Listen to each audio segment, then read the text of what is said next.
Hello there, welcome to my channel, welcome back if you've been here before. Today is combo day on the kit of the week, and that has been, of course, the F-18 Top Gun Maverick fighter in 1/72nd scale from Airfix. So we'll start with a look at the history of the F-18. We'll have a look at what you get inside the box if you're thinking of buying one, and if you've bought one, I'll show you how to make it. Now please do remember, if you like the channel, I hope you do, then please do subscribe to it. You do that by clicking on the bottom right corner there on the logo. Doesn't cost you anything, helps me enormously. If you want to support future productions, you can do that through Patreon, or you can do that through Buy Me a Coffee. Links to both of those are in the information box below. Also, there is a link to the Airfix online store if you click on that. And then buy anything at all, be it this F-18 or a Concorde or a Spitfire, whatever it may be, then Airfix, at no extra cost to you, will make a donation to this website. And of course, if you're an Airfix Club member, you'll get your 10% online discount as well. So enough of all that, let's make a start by looking at the history of the F-18.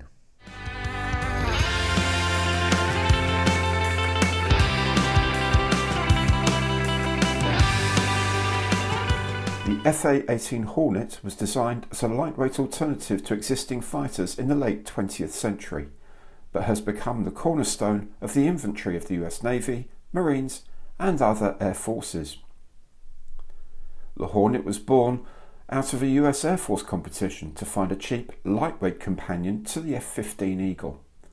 Two designs were selected for a fly-off, the General Dynamics YF-16 and the Northrop YF-17. Although the F-16 won the Air Force competition, the US Navy was interested in the YF-17 as a design to supplement the very expensive F-14 Tomcats for fleet defence, and to replace the Douglas A-4, the A-7E Corsair and the remaining F-4 Phantoms in the strike role. Eventually it would also replace the A-6 Intruder. Initial plans were for an F-18A fighter, an A-18A attack aircraft and a dual-seat TF-18A trainer. Improvements in avionics meant that one aircraft could provide both fighter and strike roles, so the FA-18 was born, with the two-seater being designated FA-18B. The first production aircraft was flown on 12th of April 1980 and entered squadron service in US Marines in 1983 and US Navy in 1984. Hornets first saw action during the strikes against Libya in 1986, then during the Gulf War of 1991. One flight of Hornets on a bombing mission were intercepted by Iraqi MiG-21 jet fighters. The Hornets switched to fighter mode, shot down both MiGs, then returned to strike mode and completed their planned raid. A block upgrade in 1987 saw the addition of a synthetic aperture radar, improved electronics and the ability to carry a new generation of weapons, such as the AIM-120 AMRAAM missile. This resulted in the designations FA-18C and D for the single and two-seat versions respectively. Production of these C and D models ended in 2000 to make way for a substantial modernisation, the FA-18E Super Hornet. More than a simple upgrade, the aircraft was redesigned with a 25% bigger airframe, larger rectangular air intakes, new engines and a greatly enhanced electronics suite. The two-seat FA-18F was designed to carry a weapons system operator and a full combat role in the rear seat. Super Hornets were deployed in large numbers during Operation Iraqi Freedom and against Taliban positions during the Afghan War. Most recently, FA-18Fs have also been converted for electronic warfare duties as the EF-18G Growler, replacing the US Navy's EA-6B Prowler aircraft. F-18s can also be fitted with buddy pods and act as in-flight refuelling aircraft. The very latest upgrades include back-mounted conformal fuel tanks and a new sensor suite to fit the modern combat environment. Hornets and Super Hornets have been exported to Australia, to Canada, to Spain, Kuwait, Switzerland, Finland and Malaysia.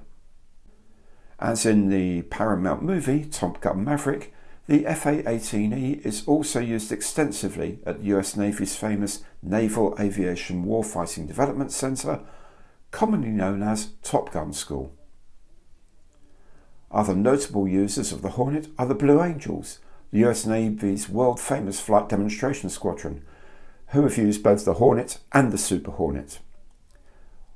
NASA also used the F-18 as chase aircraft on their many programs. Although gradually being replaced by the F-35 Lightning II, the F-18 and its derivatives will remain in US service until at least 2030.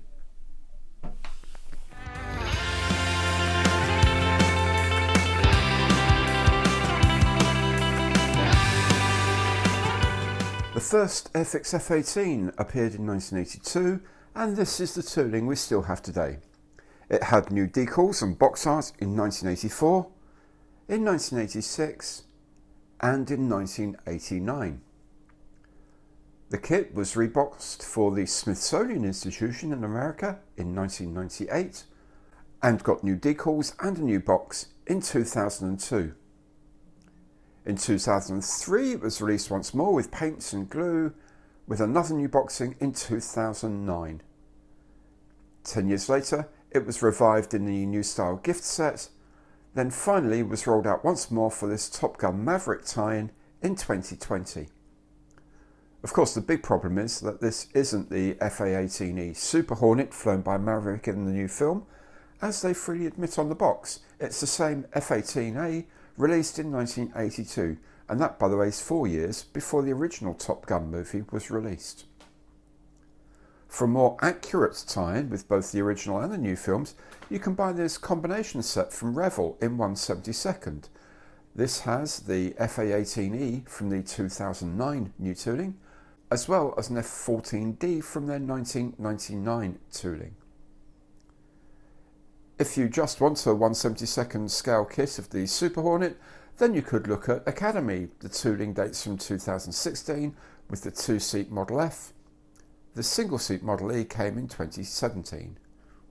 But the price for squeezing juice from the proverbial lemon goes to Hasegawa, who, since their new tooling in 2003, have produced 59, yes 59 boxings of the F-18E, F and G versions, with new decals and or new parts up to and including the 2022 Top Gun School kit.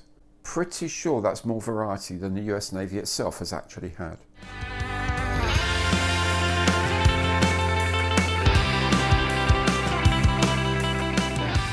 The cover art is all very dynamic in this Airfix kit, and the artist has done a good job of the paint job considering it's not actually the right aircraft. The kit comes with a total of 94 pieces, including weapons.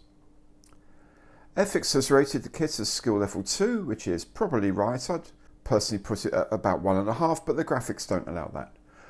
The box also comes with a token for 2 flying hours. As a member of the Airfix Club, you can collect these towards a free kit in the future, or of course you can donate them to Models for Heroes. A link to this excellent charity is in the information box below. The box opens at the top, as is the normal way at Airfix now, and inside, looking a little bit forlorn, is a bag containing all the plastic parts. There's a very slim instruction leaflet, and there's a small decal sheet. Overall, the box just looks too big. Opening the plastic bag, we find all the parts. There are 4 sprues of grey plastic with all the main components.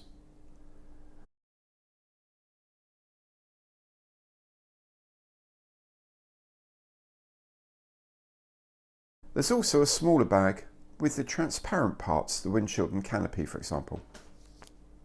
This first sprue contains the fuselage in 2 half sections, upper and lower halves.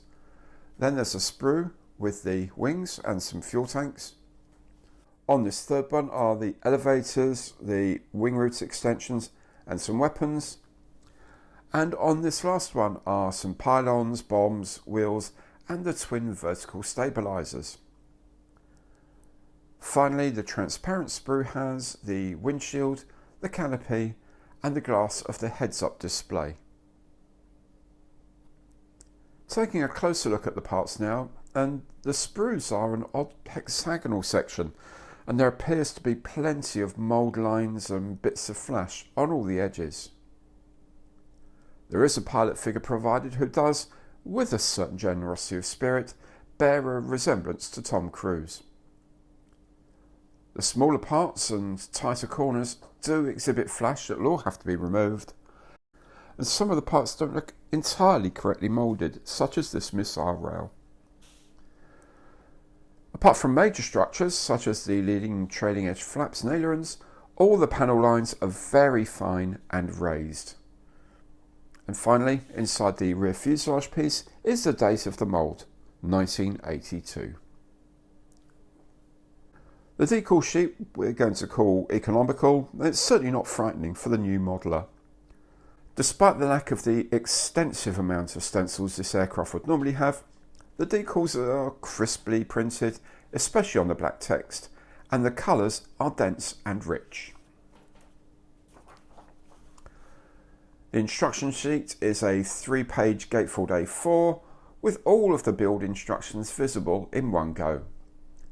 The drawings are old and not in the current shaded style, but they're adequate for the purpose. One oddity here is where it's suggested that the bomb rack goes on the wingtip and the sidewinder missile goes under the wing. Obviously this is the wrong way round. But this is even more odd given that an earlier version of this printed instruction gets it the right way round. Maybe it's an error in grabbing the artwork into some software somewhere.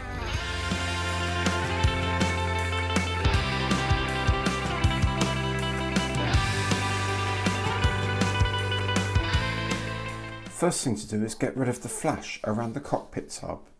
There really is a lot of this. These moulds are 40 years old. Some of the parts, like this control column, are very fine and next to chunky sprue, so it will need to be very carefully cut off. Then carefully cleaned up with a blade or some sanding. When it is cleaned up, the control column goes into the cockpit tub. Next, the ejection seat goes into place, not much detail on this one. Then a quick go around with the dark gold grey interior colour. When they're set, I paint the top box of the ejection seat black and also the top of the control column. The seat of the ejection seat itself I'm painting in a medium olive.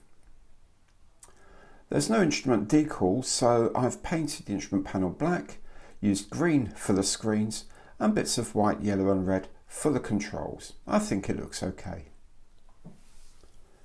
The instrument panel goes into the top half of the fuselage piece, like so.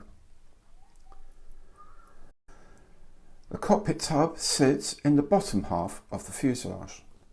I'm also adding this piece, which is the top of the main gear well, and the tail planes or horizontal stabilisers, which just slot in. Don't glue them in if you want them to move. Now if you're having a centerline fuel tank, you need to drill out 2 holes for the pylon, otherwise just go ahead and put the 2 halves of the fuselage together. Tape it all up and leave it to set. The air intakes for the engines come in these fiddly bits, 2 for the outside of the inlet, and then these sit up against the inside splitter plate. I can't believe that they would mould it like this these days. Then there's this small ramp that has to go on top of the intake. The long root extensions or vortex generators of the wings have an upper and lower skin that need to be joined up and left to dry. Onto the wings, and I'm going to drill out some holes now for the stores using a 1.2mm drill bit. The instructions don't say what to use, but this seems about right. Then the lower wing skin can go into the upper wing section for each side. I'm going to clamp them together first, then use ultra thin cement to bond them. They seem to fit together better this way. Then when they're dry, the wings can slot into the side of the fuselage. The fit is really not very good. When you've got as good as you can, then clamp them in place for a while and maybe fill in the gaps later. Then the root extensions slot into place. They sit roughly in line with the join between the fuselage top and bottom halves, so they help to hide the line. Then the air inlets go to place. The tiny rectangular bit on top sticks into the slot next to the fuselage. Then these fairings on the sides go on. These are stores pylons for the Sparrow missiles. The tail fins just stick onto the outside of the rear fuselage. I'm going to leave all that to set solidly, so I'm taking some time now to mask the canopy. For the canopy itself, I use plastic tape for the edge, as it's easier to follow curves, I find, and it cuts very cleanly in the corners. Now on the windshield, I'll fill in the gap in the middle with liquid mask. This is starting to get a bit old and a bit dry, so might get thrown out after this. The canopy gets filled in with paper masking tape.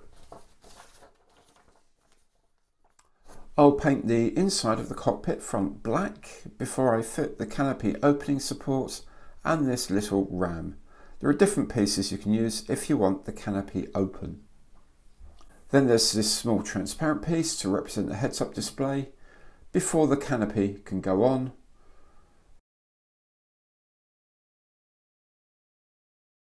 Followed by the windshield. Both of these are set in place with clear PVA glue that needs to dry for a little while. A few other tasks now. One of them is making the fuel tanks for the wings, two halves that stick together.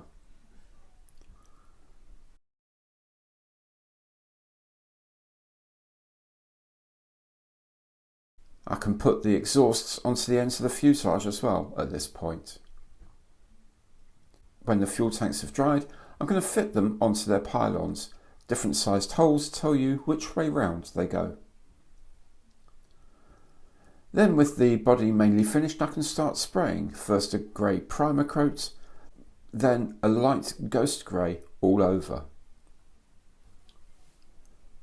I'll give that a good hour or two to set properly, then I'll mask off the spine and the fins as they're getting a coat of black paint.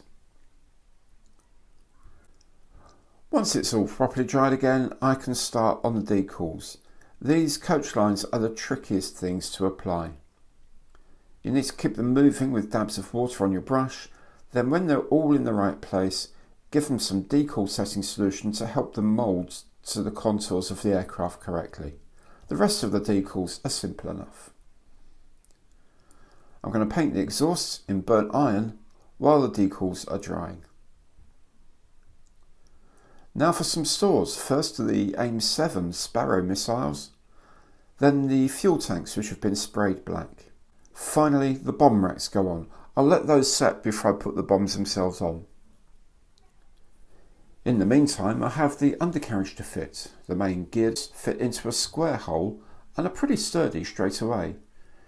Then I have to fit the main gear doors, 3 on each side. These are a bit more fiddly.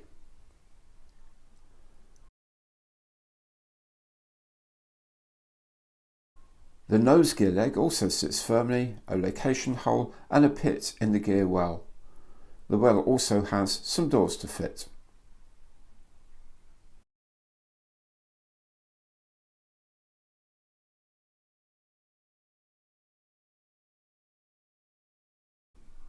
And I must remember the tail hook, this being a naval aircraft. So once the bomb racks and pylons are reasonably secure, I can put the bombs on. They've been painted in US olive drab with a yellow ring around the nose to indicate live rounds. Then when the undercarriage legs have set firmly, I can put the wheels on. 2 nose wheels, followed by the main wheels. Now I'll take a moment to go around the fuselage, fitting all the aerials next. These are very fiddly things that just don't fit into the slots they're designed for, so there's a lot of sanding and trimming needed. And once the gear doors have actually set, I'll go around their edges in red paint, something the US Navy does. And I'll also complete the weapons load now with the AIM-9 Sidewinder on each wingtip. We're almost done now, and the ram for the air brake goes in, and then the air brake can sit on top of it in the open position. All that's left now is to peel off the masking from the canopy, and Maverick's F-18 is complete. This kit is really showing its age, to be honest. Mediocre moulds in different design, dodgy fit, strange decals, all the things we once thought we'd consigned to the past. It's even the wrong type of F-18 for the movie, as the F-18E Super Hornet is a very, very different bird. Is this a great kit? No, absolutely not. Will it make a good toy for someone to build along with a youngster? Yes, it will. Treat it as building a reasonably accurate toy and it will be a delight. Think of it as an enthusiast's model and it will disappoint unless you're willing to treat it as a real challenge. Or buy the Revel kit. There it is then, the F-18. Now, if you've enjoyed the video, and I hope you have, please do remember to subscribe to the channel if you haven't done so already. The link to do that is that small logo down there in the bottom right corner. Just click on that, doesn't cost you anything, helps me enormously. In any case, thank you so much for watching today, and I hope to see you again very soon.